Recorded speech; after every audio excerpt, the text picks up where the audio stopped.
monde déjà marqué par de nombreuses crises, l'humanité ne peut plus se permettre de replonger dans la spirale destructrice de la guerre. Aujourd'hui, les tensions qui impliquent Iran, Israël et les États-Unis suscitent une inquiétude profonde au sein de la communauté internationale. En tant que citoyens du monde et surtout en tant que défenseurs de la paix, nous avons le devoir moral d'élever la voix pour rappeler une vérité fondamentale. La guerre n'est jamais une solution durable. L'histoire de l'humanité nous montre que les conflits armés restent derrière eux des conséquences tragiques et durables. Les effets immédiats sont terrifiants. Des vies innocentes perdues, des villes détruites, des familles brisées, des biens de toute nature détruits, des millions de personnes contraintes de fuir leur foyer ou leur pays. Mais au-delà de ces drames visibles, les conséquences les plus profondes se manifestent sur le long terme.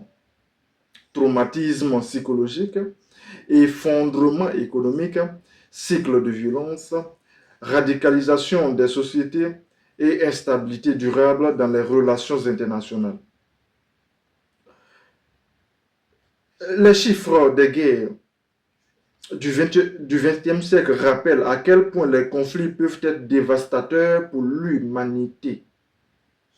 Selon les travaux historiques et les données publiées par l'Encyclopédia Britannica et l'Imperial War Museum, la Première Guerre mondiale de 1914 à 1918 a causé environ 17 millions de morts, dont près de 10 millions de soldats et environ 7 millions de civils. À peine une génération plus tard, la Seconde Guerre mondiale de 1939 à 1947 a provoqué une catastrophe encore plus terrifiante, faisant environ 60 à 70 millions de morts à travers le monde. Derrière ces chiffres se cachent des familles brisées, des villes détruites et des sociétés profondément traumatisées. Aujourd'hui, la situation est encore plus préoccupante qu'autrefois. À l'ère moderne, plusieurs États possèdent des capacités militaires capables de provoquer une destruction massive en un temps extrêmement court. Dans un tel contexte, toute escalade militaire représente non seulement un danger pour les pays directement impliqués, mais aussi une menace potentielle pour l'ensemble de l'humanité et pour l'équilibre fragile de notre planète.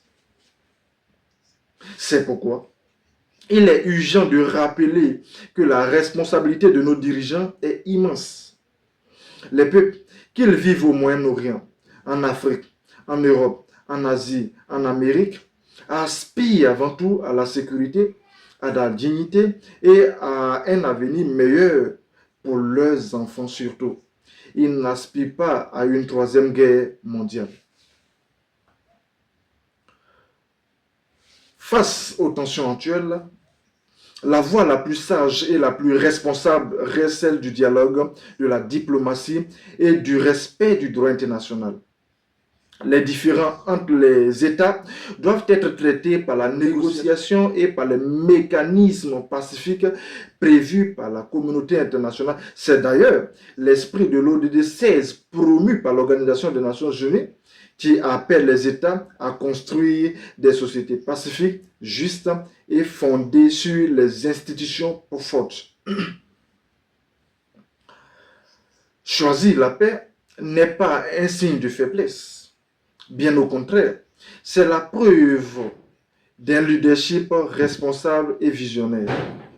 Tel est le sens du combat de nos pères comme Martin Luther King, Mahatma Gandhi et bien d'autres. Pour moi, les grandes nations ne sont pas celles qui démontrent leur puissance par la destruction, mais celles qui savent préserver la vie humaine et la paix. Depuis l'Afrique, et particulièrement depuis la Côte d'Ivoire, terre de dialogue et de réconciliation. Cet appel se veut un message de sagesse adressé à tous les dirigeants concernés, ou non. Privilégions la retenue, évitons l'escalade et travaillons ensemble à la recherche de solutions pacifiques. L'humanité a déjà connu les ravages des guerres mondiales et c'est le prix immense qu'elles ont fait payer au peuple. À l'heure où les capacités militaires peuvent atteindre des niveaux de destruction sans précédent, il est plus que jamais essentiel de renforcer les efforts pour préserver la paix, la vie. La paix n'est pas seulement un vain mot, comme disait Félix Houphouët-Boigny, à défendre. Elle est une nécessité pour la survie et le progrès de notre civilisation. Construire un monde pacifique est une responsabilité collective qui dépasse les frontières, les intérêts politiques, personnels et les rivalités historiques.